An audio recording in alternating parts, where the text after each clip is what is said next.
may times na hindi natin kilalang lubusan or hindi natin alam kung ano ba talaga yung gusto natin. May isi-share ako sa inyo guys. Hindi na ako masyadong nagkukwento ng personal na bagay, lalo na sa mga friends or mga kakilala ko or even sa mga malalapit sa akin. So, except na lang sa syempre sa ano mo, sa partner mo, ganun. So ano siya, dahil na rin sa trust issue, 'di ba? So kahit anong gawin mo, possible pa rin na masira 'yan. Mas piliin mo na lang na sarilinin. So ang ginagawa ko na lang diyan is sinusulat ko sa isang papel or sa journal na ginagamit ko ngayon. Yung dati kong journal pala. So nagpractice ako mag-journal ulit is nung June 23, 2024. So yan, doon ko nakikita nyo, Sunday, and ano yun, ito yung time na gumagawa pa lang ako ng schedule nung ako yung mag-start ng Project 50, and kakaubos lang ng page nito ngayong araw din mismo. And bumili ako ng bago, ito yung itsura niya, yan.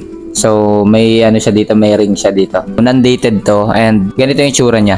So, meron na siyang nakalagay from Monday to weekend. Dito ko nilalagay yung mga wins ko sa buhay. Aside from down situations, low times, and syempre sa sa mga wins natin. So, hindi lang siya, basta tungkol siya sa nangyari sa akin sa maghapon. Ang nakakatawa lang dito guys, pag pinractice mo na instead na i-share sa ibang tao yung nararamdaman mo ngayon is isulat mo na lang dito. Bakit? Yung sinasabi ko sa inyong trust issue, kahit anong ayos mo dyan, meron at merong lamat yan. Instead na sabihin mo sa ibang tao, why not na isulat mo na lang? May mababalikan ka pa. And at the same time, mas makikilala mo palalo yung sarili mo kasi sino ka nga ba?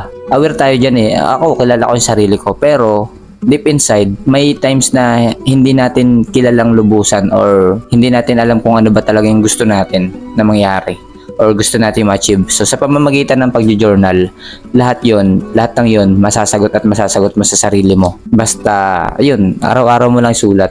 So ito, book na to is, hindi ko naman siya direct na i-recommend sa'yo kasi may mas magandang book dyan. Pero it's up to you kung magugustuhan mo siya.